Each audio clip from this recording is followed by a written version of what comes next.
Hello girls and boys, how's it going? So let me give you a little bit of story today to start with, right? Imagine a big, large, beautiful bird flying high in the sky. The bird soars in the sky and glides beautifully. That big bird, girls and boys, is you, flying high on life. Now imagine there is a small beacon attached to the leg of that bird. And that beacon is telling everybody where the bird is going, what it is doing, everything and anything. It lets them control the bird. The beacon for you, girls and boys, is this iPhone, is this phone that you have. It keeps track of us, it keeps monitoring whatever activity we are doing, and it lets them control us as well. Now imagine the same bird trapped in a cage. The bird cannot fly anymore. It is confined to the boundaries of the cage. The bird gets up every morning, rushes to office, works for 8-10 hours a day, and then barely gets time to spend with his or her family and forget even spending even a little bit of time for himself or herself. And then this cycle repeats again and again and again and again. That, ladies and gentlemen, is a summary of our lives explained in less than a minute. Now what if this bird gets a chance to escape out of the cage? Even it's for a week. How alive would the bird feel? That is exactly what I did last week when I was a facilitator at a spiritual retreat in Scotland. I completely went off the grid.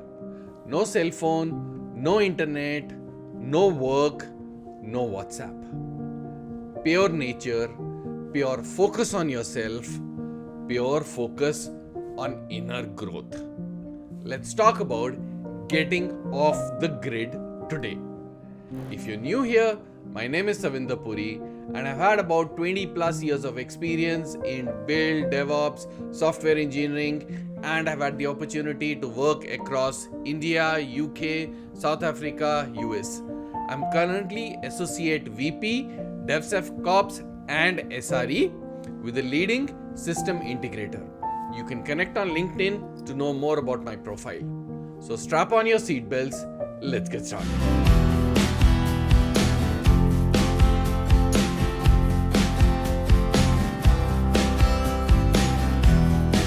So let's get some basics cleared first. What is the difference between taking a break and living off the grid? Now, taking a break is when you have a weekend off anyways, and then you sandwich it between a Friday off and a Monday off, maybe take a day off or so, right? Or maybe leverage a holiday, a festival, and then you go out. You go out with your friends, with your family, to another station, to another location, to a resort, and you have fun. There's nothing wrong in that. It's a great way to recharge yourself. But fundamentally, taking a break in this fashion is going outwards. What I'm talking about going off the grid, is going inwards. What does that mean? That means ideally you go alone or at max with your partner. No kids on this, because then your focus will be on the kids. You want to spend this time by yourself or just with your partner. What do you do in those activities?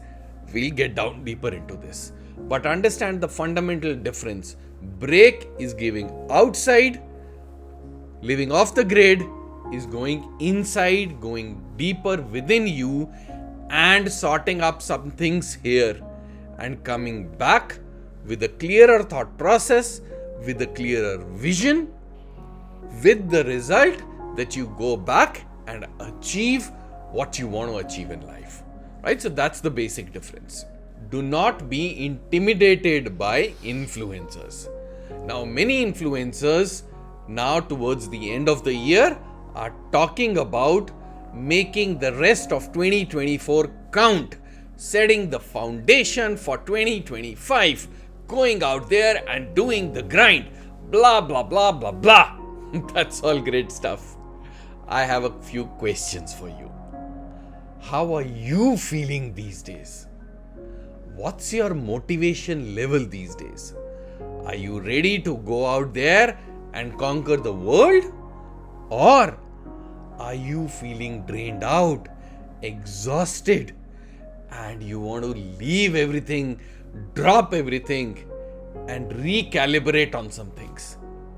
Now, if you are at a stage of life where you're raring to go, you have all the energy, then by all means go out and make 2024 count and do what these influencers are saying. No harm in that.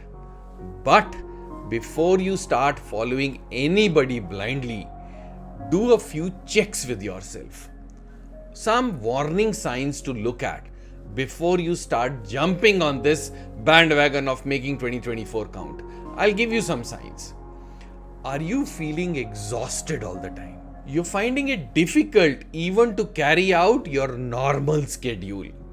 You're being irritable with your family. Some small thing happens, the kids does something and your switch blows off.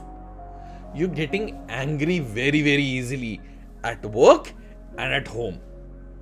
If you've done your blood work recently, your BP, your cholesterol, your sugar, things like that are going high. Maybe they are even on the borderline. You're not able to focus on work.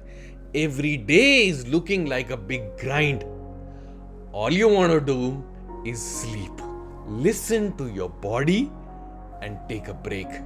Get off the grid. Learn to listen to your body. It will thank you. Now, what do you actually mean by getting off the grid? It's fairly simple. No phones, no internet, no work, no WhatsApp.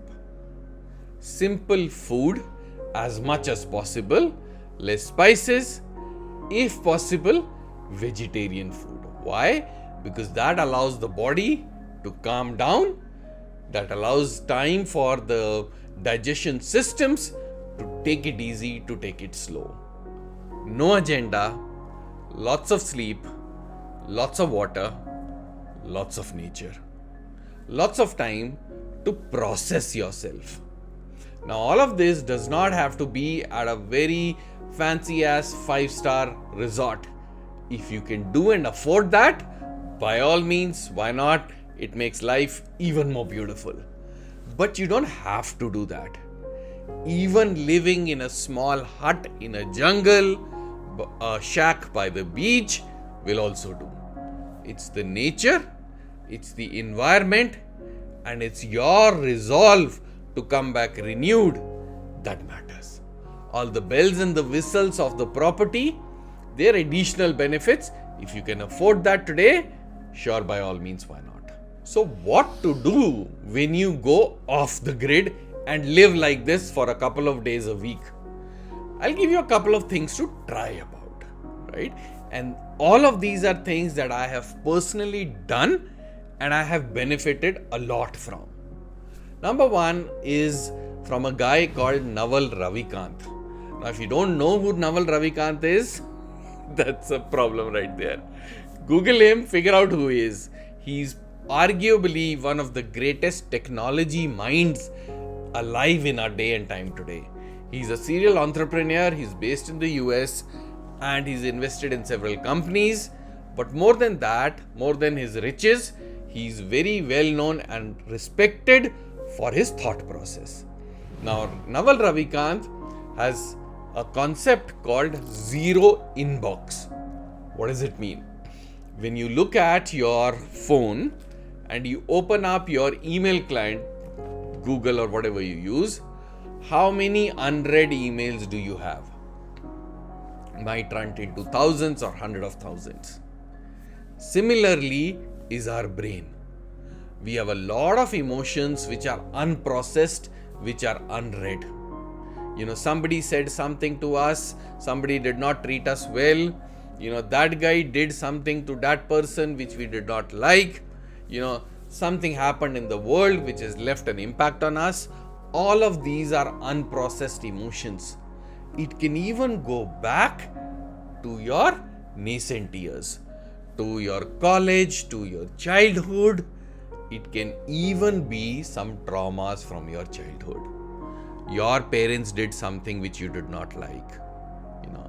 Your friends bullied you.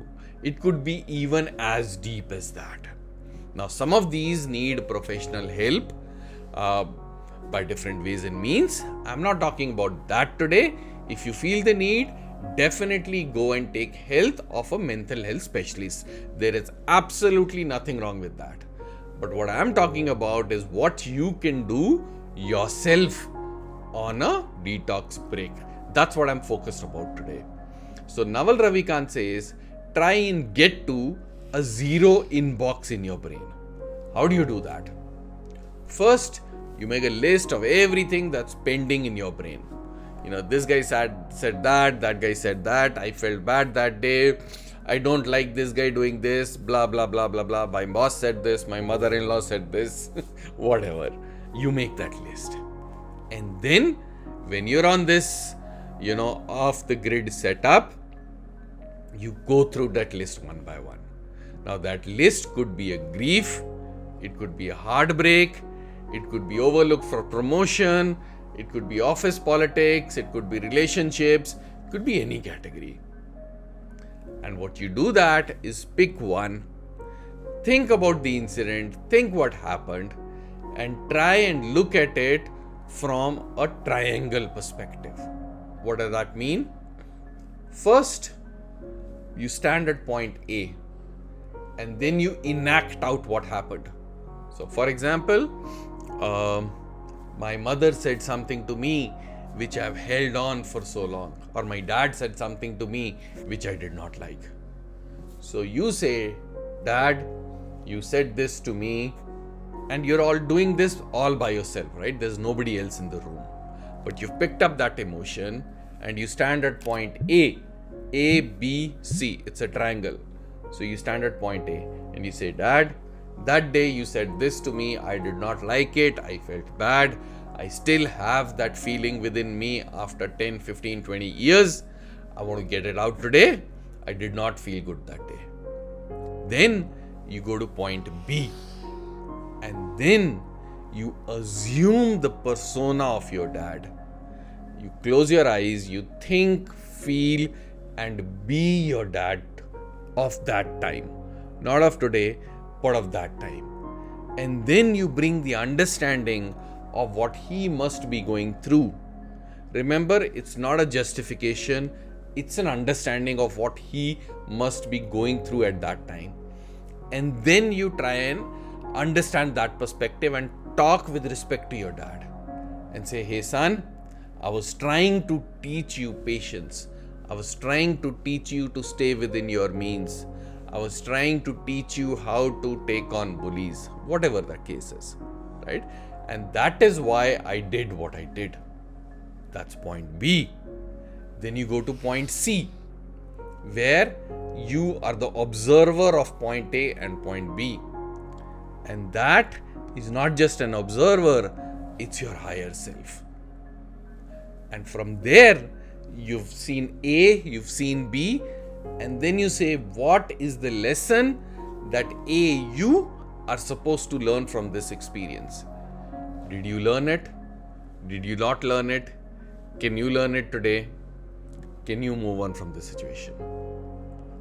It's a little difficult to understand, but if you've not got this, reverse the video, listen to it again, do this exercise, and I can promise you, it'll bring about a major change in your thought process. That's how you start processing each emotion.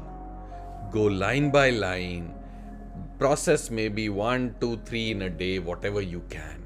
Even if you take 5 days to process one emotion, it's still worth it because it is a breakthrough which you haven't had possibly for years. Take this activity very, very seriously. Another activity which you can do is what I like to call join the dots. What does that mean? That means take a pen and paper and jot down major things that have happened about a particular situation in the last couple of years. I'll give you an example. I spoke to a guy and he said, I'm completely fed up with office politics. And upon digging a little deeper, we figured out that he has been so-called the victim of office politics for the last 5.5 years across 3 organizations. And then I asked him a tough question. I said, buddy, there is one thing and only one thing common across 5.5 years, across 3 organizations. What is that? That's you, my friend. So one place can be toxic, one boss can be bad. I get that completely. Happens to all of us. But cannot be for 5.5 years across 3 organizations. That means you are doing something wrong. What does that mean? Maybe you're ticking people off the wrong way. Maybe your mannerism is not correct. Maybe you're not able to create that bond with your seniors, with your colleagues. Maybe you're rubbing people off the wrong way. Maybe just your way of talking is not good. Something is amiss. How do you figure that out? You list down all the instances and then you join the dots. Now the dots can obviously only be joined in reverse in the past. You join them and then you spot a pattern. And then you figure out, hey, this happened and this happened. Maybe I was doing this wrong all along. And then you figure out what needs to be fixed and then you go work on that. That's another thing that you do. I'll give you a third fun thing to do. Try something different that you've never done, or something that was a childhood passion. Maybe do painting, drawing, do pottery, do drumming. Whatever it is that you've never done but you wanted to do it not for the sake of learning it and becoming a great painter. Doing just for the form of expression. Because it is very difficult for some of us, especially the men, to express ourselves. We gotta figure out ways to do that. What not to do when you're off the grid. Learning a new technology skill. Now it's very tempting for us to say, hey, I will go sit in the mountains, take my laptop and solve 100 lead code problems in a week. Or I will come back as a Python ninja. Don't do that. This is not the time to learn. This is the time to fix your mind so that when you come back, you can learn faster, better than anybody else. Right? You don't pack your day with an agenda. I'll go hiking, I'll go sightseeing, I'll do meditation for an hour, I'll do a wind down activity, and then in the evening, we'll burn a bonfire and then we'll all sing and dance. No, not allowed. That's activity for a break. That's not things that you do when you go off the grid. And it goes without saying, but I still mention it. No alcohol, no substances. You are here to recharge, not to discharge. And within your mind and your heart, you have enough power to go within yourself and figure out a bunch of things. What's the difference between recharging and shamming? Now, a couple of disclaimers. This might not be you, but I know from personal experience, this is a lot of people. You've not been doing the work that you're supposed to do. You're not hustling. You're not putting in the effort. You're just being goddamn lazy. Right? And yet, you think, I need a break. I need to recharge myself. Then, this is not for you. I've got to say this the hard way. There is no easy way to show this. But there is a difference between recharging, between going off the grid, which is well deserved, and being a haramkhor. Know the difference. Be very true to yourself. Now finally, what are the next steps once you come back from this place? What possibly should you have achieved? Although there is no agenda, I said that clearly, But at the end of it, how do you measure? Right? Because what gets measured gets done. You should have processed some of your emotions. At least some. Maybe just one or two, that's fine. But those should be cleared. Those inbox should be read and done. You should have some tangible steps to do once you come back in your day-to-day routine. Right? And they should be implementable immediately. Maybe get in touch with your friends, maybe start a hobby, maybe say sorry to somebody, maybe be mindful of what you're doing, whatever that is. But that should be actionable things that you can start the day you come back. Now, you should also feel recharged and be ready to enter the world once you're back, because that is reality. This off the grid is not reality for us. Of course, we can do this once in 6 months, once in a year, but we have to take a piece of this and implement it in our daily lives, because that's where we live. That's where we have to use these principles of spirituality to succeed at work and at home. If you want to know more about this message and my personal journey on spirituality and how I am doing all of these things, you can check out this video. I'll also pin it in the comments. Let me know about your experiences in the comments. See you on the other side.